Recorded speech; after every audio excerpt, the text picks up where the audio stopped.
Welcome to our session on how to bring back the edge in marketing. I guess most of you have heard or have seen episodes of the famous Netflix series Mad Men. This is Don Draper, creative director at Sterling Cooper Draper Price. Back in the Mad Men days, marketers were seen as the creative superstars, moving people, brands and business while enjoying the luxury of drinking bourbon or martini, smoking cigarettes, seducing women and taking a nap on the couch in their private office during office hours. Back then, all it took was an average idea to make a difference. I grew up just about a decade later than the golden Mad Men days. Here is a picture of me in 1973. Back then, it was easy to predict the future based on looking in the rearview mirror. My dad studied applied economic sciences at the University of Antwerp, so I decided to step in his shoes to craft my own future. The same held for marketing. Marketing plans were often simply a copy of marketing plans of the year before, with some minor adjustments. Unlike today, there was no ZBB or zero-based budgeting practice in place, where plans are created from a blank sheet. It were the days of craftsmanship. We learned from experts and practiced something over and over again to make a living for ourselves.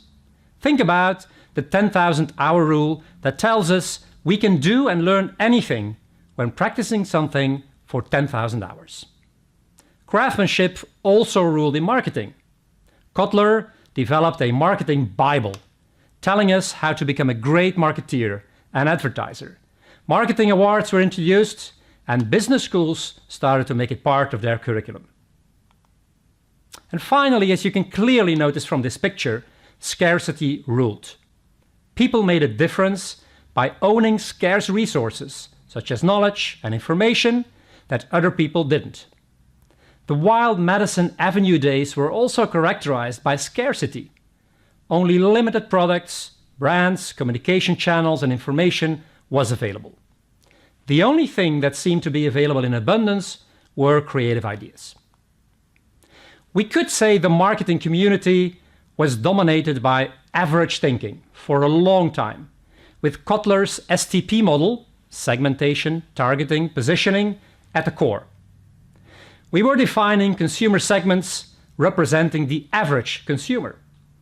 We were targeting those segments with messages of average relevance. And we were positioning our brands through creative work of average quality. While this world of average has served us well for a very long time, even the most traditional business leaders among us understand that something isn't quite right and that things have changed. For example, WPP, the world's biggest advertising company, consistently had to lower its quarterly growth expectations due to significant drops in client spending. Over the past year, it has lost about a third of its stock market value, amounting up to $11.5 billion that went up into smoke. According to Havas Media Group, most consumers would not care if 3/4, 75% of all brands disappeared tomorrow. Our own research at Insights Consulting tells us that consumers care about just 5 brands. Not only do consumers seem to care less about brands, they often blame them for some of society's problems. Think about obesity, binge drinking, indebtedness, gambling, or overconsumption. Since 2009, Insights Consulting has been measuring consumer likability of television commercials for Medialaan. Can you guess the average likability of a television commercial across more than 5,800 commercials? It's a disappointing 6.2 rating on a 10-point scale. Not really impressive, to say the least. And over the 5 last years, traditionally admired marketing giants like Unilever and Procter & Gamble lost 3% market share or $22 billion in sales to smaller and more nimble competitors, according to Boston Consulting Group. While a company like Procter & Gamble used to stand above the crowd because it dared to be different, its management has turned it into just another average consumer goods company. And we all know that if you behave like any other average company, you cannot be a leader anymore. Let's face it, it seems marketing has lost its edge. The rules of average and the old recipes don't seem to work that well anymore. The reason for this is quite obvious. The world we live in today is completely opposite as the one I grew up in. First of all, copy-pasting from the past is no longer an option. We live in exponential times, with change no longer being linear nor predictable. Research, for example, by Adobe showed that 76% of all marketing professionals believe marketing has changed more in the past 2 years than it did in the last 50 years. Secondly, craftsmanship skills are increasingly being outsourced to smart machines. In marketing, programmatic advertising creates the best possible communication plan through smart algorithms. And the rise of automation is expected to further change a marketeer's role, with a study by Oxford University stating that there is a 61% chance that marketeers will be replaced by robots in the next 20 years.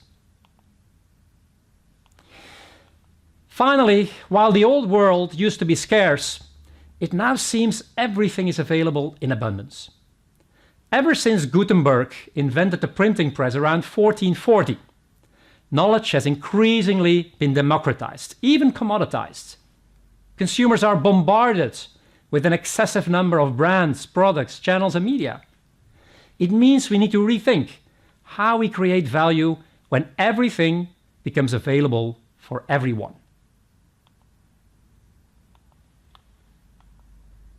To make it even worse, brands are confronted with a new set of competitors who have raised the bar for everyone, often referred to as the so-called GAFA group of companies: Google, Apple, Facebook, and Amazon. Pressure on marketeers as consumer expectations becoming more and more extreme, with ultra-convenience being the new loyalty. How did we get ourselves into this situation? One of the key drivers behind this is our illusion that the madman days are still here. Our illusion is that the old recipes still work in an ever more complex and demanding context. Marketers tend to think their products and services are perceived as different from those of competitors, but they don't. They still assume the 20-80 Pareto rule still holds, but it has become more of a 20-50 rule. And they still believe servicing segments representing average consumers is still sufficient, while consumers want to be treated as unique individuals. So marketing needs to bring back the edge it really deserves. An edge that helps us to stay relevant to consumers. An edge that is needed to defend our roles as marketeers versus artificial intelligence and programmatic marketing. Let me touch upon 4 different ways to get there. Let's start with the first one. A first critical competence marketeers will need to learn is to envision the longer-term future and create sustainable relevance for both consumers and their businesses. You probably know that here at Insights Consulting, we are firm believers of keeping track of what is changing around us, with a specific focus on how next consumer generations, what they want from brands. However, it is important not to become too obsessed with the often superficial change that is taking place around us. In other words, it is equally important to be concerned about what is not changing. We need to think back of the wise words from Bill Bernbach, one of the 3 founders of DDB back in 1949. According to him, human nature has not changed over the last 1,000,000 years and will not change over the next. Only the superficial things have changed, such as technology, media, or channels.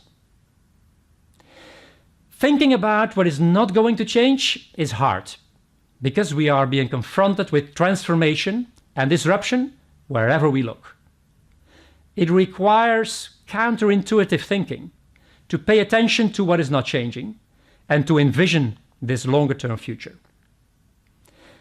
Envisioning that future is far from an easy task, with most of us suffering from the syndrome of what we call Alice in Wonderland. This syndrome is a neuropsychological condition that leads people to distorted perception of size. An example of seeing things bigger than they are in reality is Pokémon Go. Still remember how the game would change the face of marketing and communication forever? Since its peak about 2 years ago, when more than 28 million people were playing the game together, in the meantime, more than 90% of its users have since then dropped out. A clear example of seeing things smaller than they actually are is e-commerce. Companies such as Unilever and Reckitt Benckiser are probably too late in their effort to bypass supermarkets and sell directly to consumers with their new online channel, while Amazon is light years ahead of them. How can we escape this Alice in Wonderland syndrome? We need to learn how to bypass our temptation to jump from one trend or one bandwagon to the other.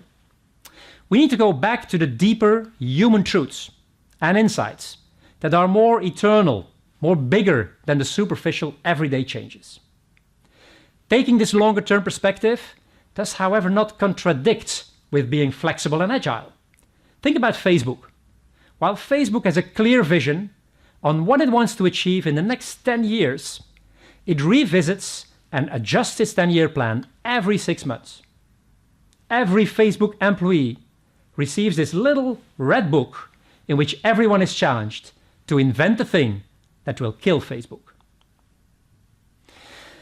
Getting to deeper human or consumer truths and insights means we need to spend more time with consumers in any possible way, closing the gap between the consumer and brand world step by step, and not treating consumers like morons. A great example of this, of using this deeper human truth to drive growth, is how Volkswagen launched its Beetle on the US market in the 50s. Back then, the company lifted on a deep, long-lasting human truth: the fact that people want to be different and want to stand out from other people. If you think about life in the 50s, all Americans were driving oversized, powerful, luxurious cars, including wings and chrome styling. Yet Volkswagen told Americans to think small, even though in those days there were no traffic jams, parking space was widely available, and petrol was cheap. Volkswagen just helped US consumers to stand out of the American crowd. An idea, by the way, that was later stolen by Apple with their Think Different campaign. Envisioning the future also means contributing to that future as a brand and taking purpose more seriously. Unilever, for example, is doing this. Since its CEO, Paul Polman, stepped in, the company is gradually turning all of its brands beyond the product promise into what they call sustainable living brands. An example is Persil, with its dirt is good purpose, supporting parents in creating the necessary conditions for their kids to play, and as a result of that, learn about life and explore new things. The results are impressive. Unilever's sustainable living brands grew 46% faster than the rest of the business and delivers 70% of its turnover growth. Now, having a clear purpose implies it becomes easier to connect the dots when it comes to marketing creativity, with different messages over time jointly contributing to a bigger story, and thereby generating a more lasting impact. Getting to such an evergreen creativity requires a delicate balance between surprise on the one hand and consistency. Think about Red Bull. Since its launch in 1987, Red Bull has been doing an amazing job staying true to its mission to give people wings, yet finding new creative ways to get its message across. Their approach is in sharp contrast to a competitive soft drinks brand such as Pepsi, which has been using more than 25 taglines in brand communication between 1987 and now in the United States alone, leading to less powerful creativity. Let's get ready for the second dimension of bringing back our edge, our ability to digest new learnings faster and better. If Jack Welch former CEO and chairman of General Electric, is right, the end is near for all of us. You have probably heard these numbers before, but they are a clear illustration of the increasing speed of change. While it took the telephone 75 years to reach 50 million users, the radio needed 38 years, television needed 13 years, the internet needed 4 years, and the game Angry Birds only took 35 days to reach an audience of 50 million people. However, while the external clock speed is getting faster and faster, most organizations face a slow internal clock speed, a recipe for disaster if you ask Jack Welch. In this world of accelerating change, the answer is to make things smaller. I already referred to the well-known 10,000 hour rule. Anyone can learn anything after 10,000 hours of deliberate practice. Now, instead of applying a 10,000 hour rule, today's successful businesses rather adopt a 10,000 experiment rule. Jeff Bezos at Amazon says success is a function of how many experiments they do per year, per month, per week, per day. Today, Amazon runs 2,000 experiments per year. Google says it runs 7,000, and Facebook claims to run more than 100,000 experiments per year. Ask yourself, how many experiments are you running, or would you need to run on a weekly basis? One way to make things smaller is to make things more horizontal. The Adobe Kickbox is a great example of this. It is an innovation in a box kit that is available to every Adobe employee upon request. What does it contain? It contains a prepaid credit card of $1,000, a checklist of actions to complete in order to advance your innovator skills, a toolkit to drive creativity, and a Starbucks gift card to keep your energy levels high. So far, more than 1,000 boxes have been distributed, radically democratizing innovation at the company and enabling the company to adopt a 10,000 experiment rule more easily and impactfully. This can be applied not only within the walls of a company, but also outside of its borders. One of the best known examples is Lego Ideas, but other companies are taking similar initiatives. A great one I discovered on a recent tour in Silicon Valley is TechShop. TechShop is on a mission to accelerate global innovation by allowing anyone, even as of the age of 8 years old, to use a wide range of sophisticated and expensive tools to make things. So really they accelerate the maker movement. While TechShop applies a subscription-based pricing model for its community members, their extrapreneurial dimension is that also governments and companies like GE, BMW, or Intel are structurally sponsoring the initiative, as they understand that everyday people can make a contribution to their futures as well. Time for number 3. The third way to bring back our edge is to glue things together. You may still remember Steve Jobs' mythical words at the iPhone launch a bit more than a decade ago. An iPod, a phone, and an internet communicator. These are not 3 separate devices. This is one device, and we're calling it iPhone. With more than 1.2 billion iPhones having been sold since then, Apple is now the most valuable brand in the world with an estimated market value of more than $170 billion. In fact, you could say that blending and gluing things together is at the very heart of what innovation is all about. Everything is a remix. Henry Ford, for example, said, "I invented nothing new. I simply assembled the discoveries of other men." Example here is Speedo. In 1997, Speedo got its inspiration from sharks when developing a faster swimsuit. Contrary to our belief that fabric should be soft to boost speed, the opposite is actually true. Shark skin is composed of a very hard material, similar to what our teeth are made from, cutting through water extremely fast. So fast that the final Speedo swimsuit was banned at the Olympic Games.